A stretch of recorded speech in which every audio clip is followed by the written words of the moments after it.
pessoal, eu sou Rodolfo Viana, economista responsável pela subseção do DIEESE no Sindicato dos Metalúrgicos de Guarulhos e região. Eu venho aqui hoje falar um pouquinho sobre reforma tributária. Na verdade, vocês devem ter ouvido falar muito disso antes da pandemia, porque era um tema que estava na pauta do dia para ser discutido. O governo federal propunha uma reforma tributária, mas não explicava exatamente como seria essa reforma. O Congresso, através do Rodrigo Maia, elegeu uma das propostas de reforma tributária que foi desenhada pelo economista Bernard Api. Na verdade, é muito mais uma simplificação de tributos, o que não é ruim por um lado, mas por outro é perigoso, porque diversas contribuições sociais iriam para o mesmo balaio, o que poderia botar em risco o financiamento de diversos programas sociais e da Seguridade Social como um todo, porque a gente sabe que uma parte da contribuição social sobre o lucro líquido, uma parte do PIS, COFINS, das contribuições da folha de pagamento, que são vários impostos considerados individualmente, no final das contas é no caixa único da Seguridade e serve para pagamento desses benefícios, né? Então, ao você centralizar todos esses impostos e contribuições em um único imposto, né, no chamado IBS, Imposto sobre Bens e Serviços, tem que se tomar muito cuidado para que não se perca a arrecadação com isso. Mas, por outro lado, nós, trabalhadores, temos outros interesses, né? O nosso principal interesse é simplesmente inverter a lógica da tributação no Brasil. Porque a gente sabe que no Brasil, ao contrário dos países desenvolvidos ou dos países da OCDE, que o Bolsonaro tanto quer que o Brasil faça parte, lá se tributa muito mais renda e patrimônio, e aqui no Brasil se tributa muito mais consumo e salário. E por isso, esse é um dos grandes motivos da desigualdade no Brasil.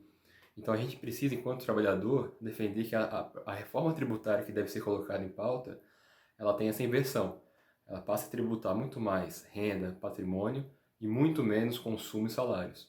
Só para vocês terem uma noção, por exemplo, de como a coisa foi piorando, a tabela de imposto de renda ela acaba sendo o principal termômetro ali para o trabalhador sentir essa parte do imposto direto no salário dele, né? Porque são algumas alíquotas que incidem na fonte e o trabalhador nem percebe ali o quanto que foi mordido pelo leão. Mas essa tabela de imposto de renda, se ela fosse simplesmente atualizada pela inflação do período lá de 96 para cá, hoje, todo trabalhador que recebe até R$ 3.888 deveria ser isento de imposto de renda. No caso dos metalúrgicos, com certeza isso abarcaria mais ou menos 60% da categoria ou mais. Mas ao contrário disso, a realidade hoje é que quem recebe a partir de R$ 1.903 já paga imposto de renda, ou seja, alguma coisa pouco superior ao maior piso da categoria. E com isso já paga imposto, quando não deveria ser pago. Então esse é um dos exemplos, né? Por outras questões, por exemplo, no Brasil, donos de iate, donos de helicóptero, de jet ski não pagam IPVA. O trabalhador que tem um automóvel usado ali, 1.0 financiado, além de tudo tem que pagar o IPVA.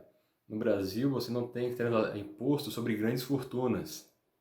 No exterior, nos países desenvolvidos, na OCDE, existe tributação sobre grandes fortunas. No Brasil, desde 98, não se tem também tributação sobre lucros e dividendos.